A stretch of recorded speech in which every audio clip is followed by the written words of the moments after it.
प्यारे विद्यार्थियों, पिछले सप्ताह हमने देखा था पाठ क्रमांक 7 जिसका नाम था स्वराज्य का प्रशासन।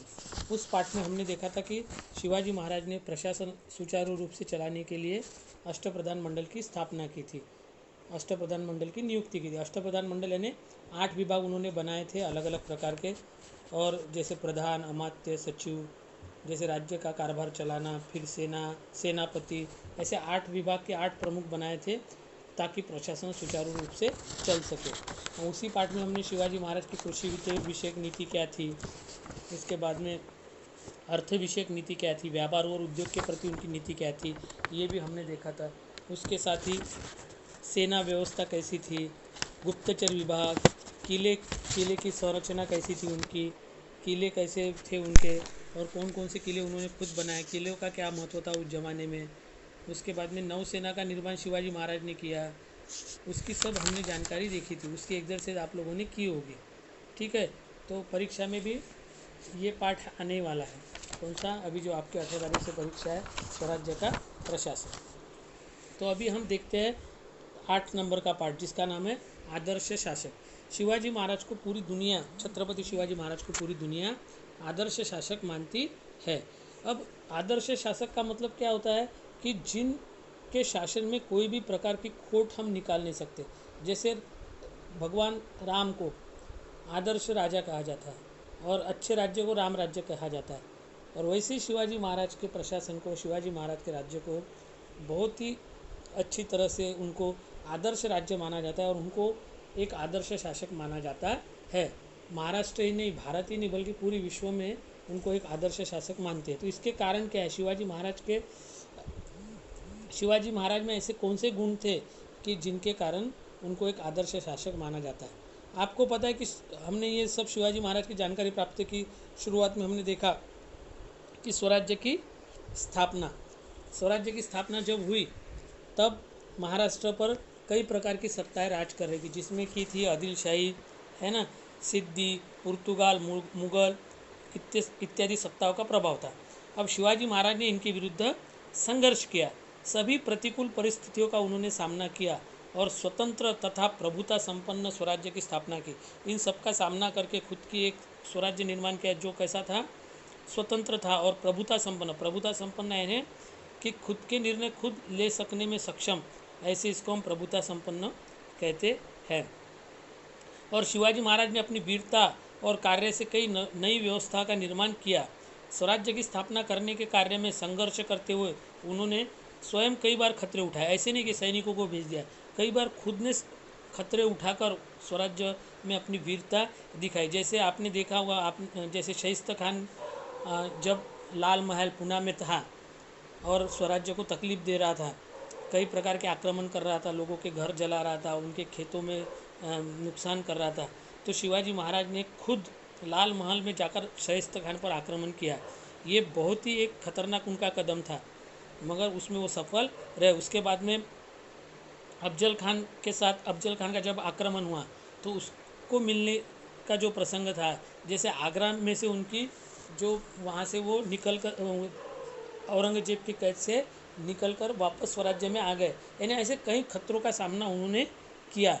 तो उनके अंदर ऐसे क्या गुण थे कि इन खतरों का उन्होंने सामना किया और स्वराज्य को उन्होंने मजबूत किया। तो ऐसे हम एक एक उनके गुण के बारे में यहाँ पर चर्चा करते हैं, जो गुण हमको आगे भी चलकर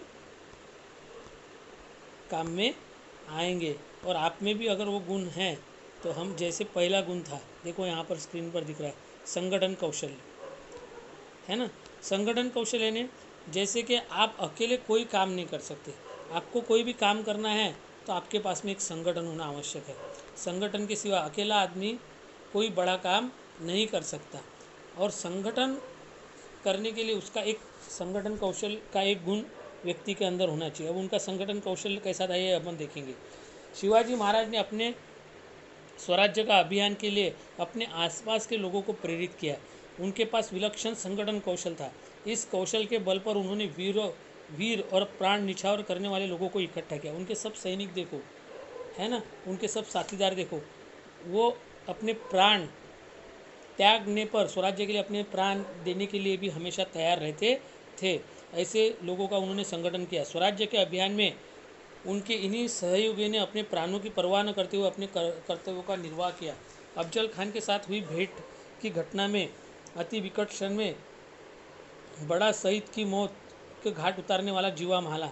आपको पता होगा जब उन्होंने अफजल खान के साथ में उनकी मुलाकात थी और अफजल खान को मारने के बाद में जैसे उनका जो अंगरक्षक था जिसको कहते थे सैयद बंडा या बड़ा शहीद भी कहते थे, वो जैसे उस पर आक्रमण किया तो जीवा माला ने वो आक्रमण को निरस्त कर दिया, अपने ऊपर वो घाव ले लिया पहले। इसलिए वो एक कहावत बनी हुई मराठी में, होता जीवा म्हणून वाचला शिवा। उसके बाद में पन्हाळागढ़ का घेरा तोड़कर जाते समय शिवाजी महाराज की भूमिका निभाने वाला शिवा काशिद, जैसे शिवाजी महाराज के भेष में एक दूसरे जने को भेजा था कि जैसे उनको लगे कि शिवाजी महाराज ही गए हैं और उसके पीछे सैनिक भागे और उसी का फ़ायदा लेकर शिवाजी महाराज दूसरे रास्ते से निकल गए, तो ऐसा वो शिवा काशिद। उसके बाद में विशालगढ़ की ओर बढ़ते शिवाजी महाराज बढ़ रहे थे और जब उनको लगा कि हम विशालगढ़ नहीं पहुंच सकते क्योंकि पीछे जो आदिल शाह की फ़ौज आ रही थी, सिद्दी जोहर की जो फ़ौज आ रही थी, तो वो घोड़े पे थी और ये लोग पैदल थे, तो उनको लगा कि अभी आगे तक पहुंच नहीं पाएंगे शिवाजी महाराज पन्हाळा से विशालगढ़ तक, तो रास्ते में उनको रोकने की जिम्मेदारी बाजी प्रभु देशपांडे ने खुद ले ली और उनको रोका, खुद के प्राण दे दिए, मगर शिवाजी महाराज को सुरक्षित विशालगढ़ पर पहुंच गए थे जब तक। उसके बाद में पुरंदर किले का युद्ध करने वाला मुरारबाजी देशपांडे, सिंहगढ़ को जीतने वाले वीर गति प्राप्त करने वाले तानाजी मालुसरे और आगरा से छूटकर निकल आने की घटना, बहुत ही बड़ा खतरा उठाने वाले हिरोजी फरजत और मदारी मेहतर आदि अनेक लोगों के उदाहरण स्वराज्य निर्माण के अभियान में पाए जाते हैं। तो शिवाजी महाराज ने अपने सहयोगी के बहुत ध्यान रखते थे। ऐसा नहीं कि सहयोगी के भरोसे पर पूरा ये छोड़ दिया, सहयोगी का वो खुद ध्यान रखते थे, तभी वो सहयोगी उनके लिए जान देने के लिए भी तैयार थे। जैसे स्वराज्य की स्थापना के कार्य में कान्होजी जेधे उनके साथ आरंभिक समय से थे, वृद्धावस्था में बीमार हुए, उस समय शिवाजी महाराज ने उनसे कहा उपचार करवाने में किसी प्रकार की लापरवाही ना करें, यानी वो खुद भी उनका ध्यान रखते थे। अब देखो आपको एक ये विचार करो यहाँ पर दिया हुआ है, शिवाजी महाराज पर प्राण निछावर करने वाले साथी सहयोगी थे, इसलिए वे स्वराज्य का निर्माण कर सके। विभिन्न भाषाओं से मित्रता का महत्व बताने वाले अनेक मुहावरे और कहावतें पाई जाती है, उन्हें ढूंढो। जैसे a friend in need is friend in deed, है ना, जैसे इंग्लिश में यह कहावत है, a friend in need is friend in deed, यानी जो ज़रूरत के समय काम में आता वही सच्चा दोस्त है। तो ऐसी दोस्ती की कुछ कहावतें उसको आपको ढूंढना है। अब दूसरा उनका गुण क्या था, जिसके कारण ऐसे कई प्रकार के गुण शिवाजी महाराज में थे जिसके कारण उनको आज भी आदर्श प्रशासक या आदर्श शासक कहा जाता है। तो दूसरा उनका गुण ये था प्रजा के प्रति जागरूकता। स्वराज्य की स्थापना के कार्य में शिवाजी महाराज का शत्रुओं के साथ संघर्ष चल रहा था, शत्रुओं के आक्रमण से प्रजा त्रस्त हो जाती थी, उसी समय वे अपनी प्रजा का अधिकाधिक ध्यान रखने का प्रयास करते थे। शाइस्ता खान पर धावा बोलते समय उन्होंने रोहिणी घाटी के देशमुख को प्रजा के प्रति अपने कर्तव्य पूर्ण करने के लिए हेतु चेतावनी दी थी। उन्होंने देशमुख से कहा था कि वह गांव-गांव घूमकर लोगों को घाट के नीचे यानी सुरक्षित स्थान पर ले जाने के लिए कहा था। उन्होंने कड़े शब्दों में कहा था कि इस कार्य में एक क्षण की भी देरी नहीं होनी चाहिए। आगे वे यह भी चेतावनी देते हैं, यदि प्रजा का ध्यान रखा नहीं गया तो मुगल सेना आएगी, लोगों को बंदी बनाएगी और वह पाप तुम्हारे सिर पर होगा। शिवाजी महाराज इस बात का भी ध्यान रखते थे कि उनके सैनिकों से प्रजा को कोई कष्ट न पहुँचे।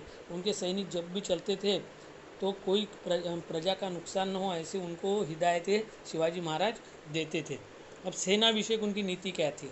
तीसरा गुण, शिवाजी महाराज की सेना में कठोर अनुशासन था। वे इस बात का ध्यान रखते थे कि सैनिकों को निश्चित समय पर वेतन मिले। उन्होंने सैनिकों को नगद वेतन देने का प्रबंध किया। मध्यकालीन भारत में अनेक राज्य शासनों और अन्य क्षेत्रों के सैनिकों को नगद वेतन के बदले जागीर देने की पद्धति थी। यानी पहले क्या पद्धति थी कि कोई सैनिक ने पराक्रम किया तो उसको जागीर दे देना, जागीर दे देना यानी 2-3 गांव का जिम्मेदारी उसको दे देना है कि वहाँ का टैक्स जो उस समय जिसको शेत सराय कर बोलते थे या चौथाई सरदेशमुखी बोलते थे, वो तुम ही इकट्ठा करो और कुछ भाग सरकार में जमा करो और कुछ तुम रख लो, इसको कहते थे जागीर। तो शिवाजी महाराज ने जागीर पद्धति को बंद किया और उसके बदले में उन्होंने सैनिकों को नगद वेतन देने की व्यवस्था की। शिवाजी महाराज ने इस पद्धति को रद्द कर दिया। अब शत्रु के प्रदेश में उनके अभियान चलाए जाते समय तो सेना को चेतावनी दी जाती थी कि इस अभियान में जो कुछ मिलेगा वो सरकारी कोष में जमा करे, यानी वहाँ से जो भी शत्रु से हासिल किया जाएगा, जो भी रकम है या शस्त्र है या कोई घोड़े है, हाथी है, उसको पूरी तरह से सरकारी कोष में जमा किया जाएगा। अभियान की वीरता और पराक्रम दिखाने वाले सैनिकों को सम्मानित किया जाता था।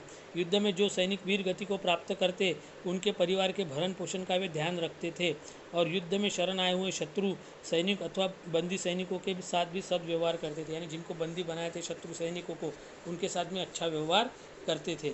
अब देखो इसमें कुछ क्या दिया है, क्या तुम जानते हो? पेज नंबर 34, फसल की बुआई, सिंचाई और फसल के पकने के अवधि में यदि युद्ध शुरू हो जाता है तो किसान की दुरावस्था का वारा पारा नहीं रह जाता, यानी किसान की दुरावस्था यानी उनकी हालत बहुत गंभीर हो जाती थी अगर उस समय कोई शत्रु का आक्रमण होता है या कोई लड़ाई होती। बुआई के काम में सैनिकों की गतिविधियाँ आड़े आ ही जाती। सैनिक कई बार खड़ी फसल काट ले जाते अथवा नष्ट कर देते, किसानों के मकान लूटते। शिवाजी महाराज ने अपने अधिकारियों को आदेश दे रखा था कि अपने सैनिकों को ऐसी हरकतों से दूर रखें। इस संदर्भ में 1674 में छत्रपति शिवाजी महाराज का अपने सेना के अधिकारियों को उद्देश्य करके लिखा हुआ एक पत्र बहुत महत्व रखता है, यानी लोग ऐसे ही नहीं बताते, उनके पत्र उपलब्ध है। इतिहास जब भी हम जानते हैं तो ये एक लिखित साधन है। तो पत्र में क्या लिखा हुआ है शिवाजी महाराज ने? शिवाजी महाराज ने सेना अनुशासन के विषय में कितनी सूक्ष्मता से विचार किया, इसकी कल्पना इन वाक्यों से की जाती है। यदि प्रजा को कष्ट पहुँचाने लगोगे तो इस स्थिति में लोग कहाँ जाएंगे? कोई किसान का अनाज हठात ले जाएगा, हठात यानी ज़बरदस्ती, तो कोई रोटी छीन ले जाएगा, कोई घास फूस तो कोई साग सब्जी ले जाएगा। ऐसा होने लगा तो किसान अपने प्राणों के भय से किसी तरह रहते हैं, वे भी घर छोड़कर जाने लगेंगे। अनगिनत लोगों पर भूखे मरने की नौबत आएगी। यह तो वही होगा कि लूटने आए थे मुगल और उनसे अधिक तुमने ही लूटा, ऐसा शाप मिलेगा। यानी सैनिकों को उन्होंने इस प्रकार से पत्र लिखा और अपनी नीति को स्पष्ट किया। ठीक है, अभी और एक कौन सा गुण है जिसके कारण शिवाजी महाराज को माना जाता है? स्वतंत्रता की प्रेरणा। शिवाजी महाराज ने स्वराज्य की स्थापना के लिए जो प्रयास किए, उन प्रयासों का अपना अलग मूल्य है और वह मूल्य स्वतंत्रता का मूल्य है। इस मूल्य का उद्देश्य किसी अन्य सत्ता के प्रभुत्व को स्वीकार न करते हुए अपना स्वतंत्र और प्रभुता संपन्न अस्तित्व बनाए रखना। विदेशी और अन्य सत्ताओं के साथ संघर्ष करते हुए शिवाजी महाराज ने दूसरों को भी स्वतंत्रता की प्रेरणा दी। मुगलों की सेवा में रत छत्रसाल नाम का राजा था, जो बुंदेलखंड करके प्रांत है, मध्य प्रदेश में है अभी, वहाँ का राजा था, जो मुगलों के सैन्यों में था। और वो शिवाजी महाराज से मिलने आया और शिवाजी महाराज से उन्होंने कहा कि मुझे मुगलों की चाकरी नहीं करना है, मुगलों के यहाँ नौकरी नहीं करना है, मुझे आप सरदार करके रख लो। तो शिवाजी महाराज ने उनको प्रेरणा दी कि जैसे मैंने स्वराज्य की स्थापना की है, वैसे तुम भी स्वराज्य की, स्वतंत्र राज्य की स्थापना करो।